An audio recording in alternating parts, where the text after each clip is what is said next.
Or maybe when they constantly hear on the airways people like you and Hillary Clinton and others constantly depicting Trump as an existential threat to democracy in America. Piers, you're totally guilty. You're guilty. You're guilty. Because you support Donald Trump. And Donald Trump has done 2,000 times worse, and you know it. You won't even run it on this show. Okay. You won't even run it on this show because Donald Trump, what he says is so much worse than anything a Democrat has ever said about him. So you won't even run it on this show. So that's it. Are you telling Donald Trump, you better shut up? You better not say any of those gross things that you always say. You know that he joked about smashing Nancy Pelosi's husband's head in with a hammer. Yeah, and the truth One is, of his Cenk, lunatic fans tried to murder Nancy Pelosi's husband, and he's like, it's so funny. Here's Do the you problem. know that when they tried to murder his vice president, Here's the problem, he then Cenk. turned around and said he deserved it. Here's the problem. He's a psycho. What's going on, everybody? Welcome back to The Common Thread. So, this week got spicy fast. Candace Owens went head-to-head with Cenk Uygur on Piers Morgan Uncensored, and things got heated. They were supposed to be talking about political rhetoric and how far is too far, but of course, Cenk did what he always does. Flew off the handle, yelling, ranting, spinning out over Trump. Meanwhile, Candace, calm, composed, unbothered. She sat there and let him unravel in real time. So with that, let's check out the moment Candace Owens absolutely dismantled Cenk Uygur. Let's get into it. He constantly talks about violence. Hey, if someone takes out somebody from with a stretcher, I'll pay the legal bills. Attack people. Oh, my political opponents, I'm going to jail them. I'm going to attack them. Well, to be clear, hang on. To be clear, you're trying to equate him making a joke about maybe slapping or punching someone in a crowd with someone. Can I make a joke with about someone taking an AK Trump across the face? Well, hang on. Was somebody Can I make actually, that joke? Was somebody Can actually, I make that joke, Piers? Well, hang on. Somebody actually shooting him on a rally stage and then very nearly shooting him on a golf course with an AK-47. Do you not see the difference? Let me finish. The shooter at the golf course, specifically in his recent social media posts, parroted Kamala Harris, saying that he was effectively an existential threat to democracy in America. You're doing the same. Does nothing make you pause? You're insane. Hillary Clinton's doing the same. Trump does it 2,000 times worse. Because you think he does it, your you great should do idea it too. is Democrats shouldn't campaign against your beloved Donald Trump because some moron, mentally unstable guy took a shot at him. Okay, or two of them did. You know what? I can protect Donald Trump. Ban assault weapons. That'll protect Donald Trump way more than any of, say nice things about him now that some lunatic took some shots at him. Or maybe when they constantly hear on the airways people like you and Hillary Clinton and others constantly depicting Trump as an existential threat to democracy in America. Piers, you're totally guilty. You're guilty. You're guilty. Because you support Donald Trump. And Donald Trump has done 2,000 times worse, and you know it. You won't even run it on this show. Okay. You won't even run it on this show because Donald Trump, what he says is so much worse than anything a Democrat has ever said about him. So you won't even run it on this show. So that's it. Are you telling Donald Trump, you better shut up? You better not say any of those gross things that you always say. You know that he joked about smashing Nancy Pelosi's husband's head in with a hammer. Yeah, and the truth One is, of his lunatic fans tried to murder Nancy Pelosi's husband, and he's like, it's so funny. Here's the problem. Do you know that when they tried to murder his vice president, here's the problem, he then turned around and said he deserved it. Here's the problem. He's a psycho, and you defend him every day, Piers. Here's the problem. You have no idea what I've said about Trump when he's done these things. If you had, you wouldn't accuse me of not talking about them because I always do. Shut up? Because I always do. Are you telling him to shut up? I want to bring in Candace Owens here. Candace, look, we're 48 hours after the latest assassination attempt, and I'm listening to another liberal who I respect. I've had Cenk on a lot on this show, absolutely losing his... Hey, if you're into breakdowns like this one and enjoy watching the nonsense get exposed in real time, go ahead and hit that like button and subscribe. It seriously helps more than you know, and I'd really appreciate it. All right, let's get back into the video. What I make of all of this is that if you are going to legitimately tell people that someone is a monster, that somebody is a dictator, that somebody is literally Adolf Hitler, if you're going to tell people that this person is a constant threat, why wouldn't somebody try to eliminate that threat? If this situation had been reversed and I had just watched somebody try to shoot Kamala Harris, I would be definitively saying how wrong it was. I would be saying to people that despite the fact that I do not want her to be president, of course, she is not so much of a threat that she needs to be shot. They don't stop this rhetoric because they do not want these assassination attempts to stop on Donald Trump. And I want to be very clear. The circumstance that we find ourselves in the West is one of remarkable privilege. And when you're in times of remarkable privilege, it creates actually an issue of having a lot of weak men, right? Weak men are the ones that are going out here Like proclaiming that Donald Trump is a threat, proclaiming that Donald Trump is somebody that is a dictator because they've never had real conflict in their lives. And you're about to see that example right now, the difference in the demeanor between someone like Cenk and Eric Prince, who I greatly respect, and who is somebody who has seen real conflict and understands what real threat is, right? He understands real threat. Cenk is somebody that grew up, obviously, with a silver spoon in his mouth. He's never had to fight for anything in his life and has never had to put his life before somebody else's.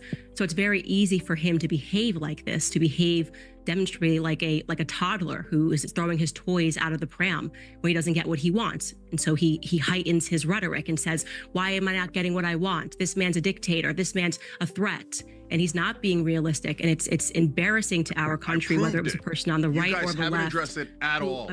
Cenk, I promise you are capable of He wants to terminate the Constitution, so you like that? Minutes as somebody else speaks.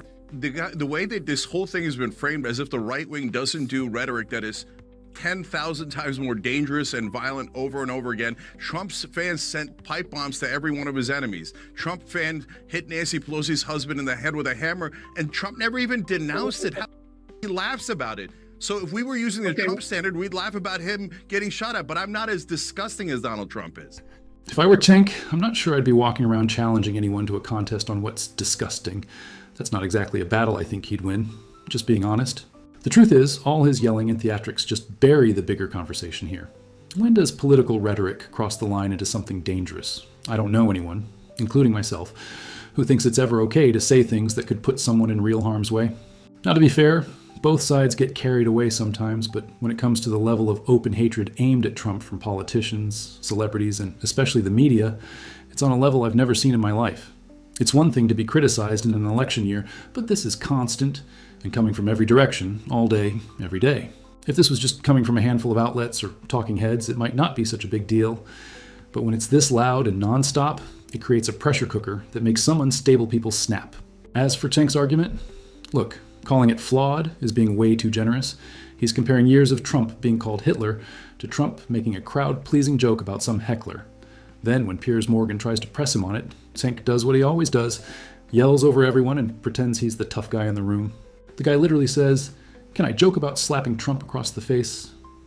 Yeah, Cenk. You can. That's the point. The fact that you're even asking proves how ridiculous this entire rant was. You're trying to compare a few over-the-top rally jokes to 8 years of being called a dictator by every major outlet in the country. It's not even close. Candace actually made a solid point earlier about the difference between strong and weak men. And whether he likes it or not, she might have nailed Cenk's personality to the wall. I mean, seriously, when she said weak men, and he immediately shot back with like Trump, that's rich. I don't know many weak men who survive an assassination attempt, throw a fist in the air and say, fight, while still bleeding. Whatever you think of Trump, you've got to admit, that's not weak. And the only reason Cenk can even sit there on a show, ranting and yelling and making money doing it, is because stronger men fought for the freedom that allows him to. Just something to think about. Anyway, don't go anywhere. We've got more unhinged takes coming up. Let's get back to the video. Criticised Trump for lots of his incendiary language over the years, but as far as I so how long should he hang stop? on. So far as I know, he's never called one of his opponents Adolf Hitler. I've never called him Hitler, but I love Sandra Day O'Connor's quote about it was about Bush and Cheney at the time about fascism. She said, "We've got to be careful of these beginnings so that we don't get those endings." So what I'm worried about is a guy who says that he loves dictators and writes love letters to them, and that he loves it when everybody has to stand up and applaud and no one can disagree with the leader of the country. He loves it. He thought we should terminate the Constitution. When they said to him, "Hey, they're trying to murder, your fans are trying to murder your own vice president," he told Mark Meadows, his chief of staff, he deserves it. I have to tell people the reality about Donald Trump.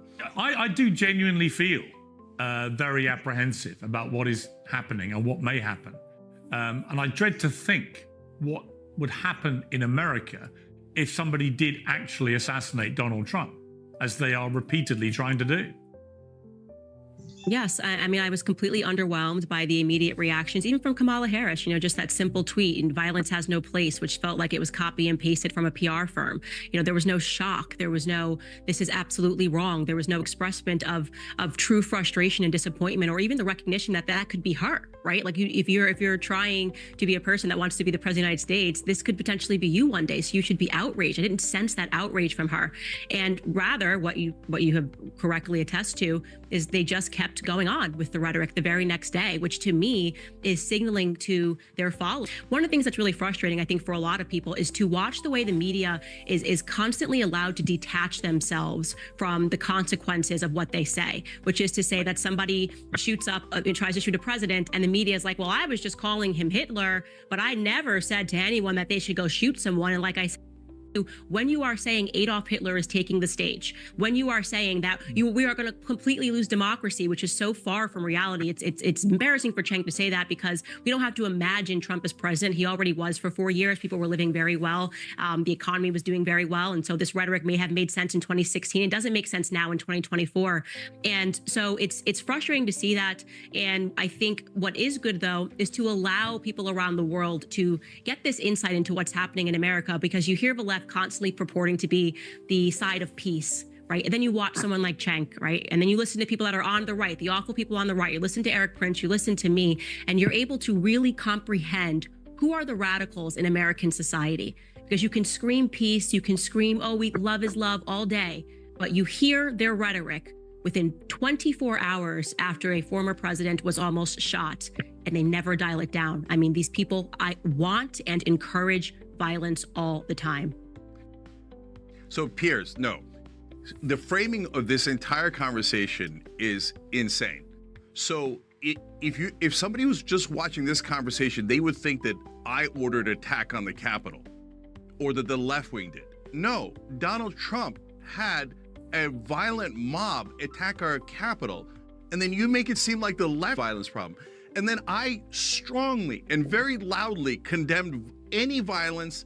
Shooting at Donald Trump is the worst thing in the world. I can't be any clearer about it. But you don't any condemn, assassination attempt, any violence, any physicality. Hold on. You don't condemn any of the incendiary rhetoric. Let me finish my point. I condemn it as forcefully as I possibly can. And then what do the two right-wingers do? Neither one of them condemned the attack on Nancy Pelosi's husband. Instead, they came up with crazy conspiracy theories. And what does that do? It encourages their fans to go, oh, yeah, well, it's not a big deal to attack our political opponents. It's not a big deal to attack the Capitol. It's not a big deal to send pipe bombs to Donald Trump's political opponents. So they encourage this kind of violence 24/7, and on January 6th, we saw it in spectacular fashion.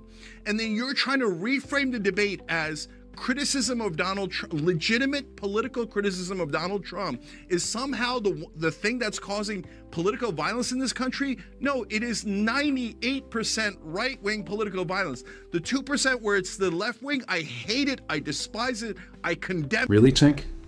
98% of political violence comes from the right? You're seriously going with that number? Does anyone watching believe he truly buys what he's saying? Or is this just another over-the-top performance to get a few good sound bites and trick people into reacting? Let's break down a few of the things he threw out there. First off, he kept repeating that someone tried to kill Mike Pence.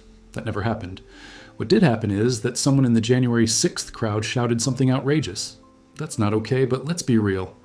It's a far cry from an actual assassination attempt. But Cenk's game is simple. Crank up the volume, twist the facts, and hope no one stops him mid-rant to ask for receipts. Another great example, he brings up Trump allegedly laughing about Paul Pelosi getting attacked. Now, whether or not that happened, let's be clear. Even if Trump did laugh after the fact, it's not the same as encouraging someone to commit violence. But the way Cenk worded it, he made it sound like Trump was out there telling people to go bash Pelosi with a hammer. He does this all the time. It's a tactic. Sneak a lie into a long rant and hope no one catches it. Like when he said Trump told people to attack opponents and offered to pay their legal bills. Then, without missing a beat, he adds, go attack people, as if Trump actually said that. He didn't, but Cenk throws it in there anyway, knowing most people won't stop and question it. And honestly, maybe that's why no one on these panels pushes back. They don't take him seriously. They know he's just going to yell louder and derail the conversation, so they let it slide. I was honestly surprised Candace didn't bring up the BLM riots and the left's role in that chaos.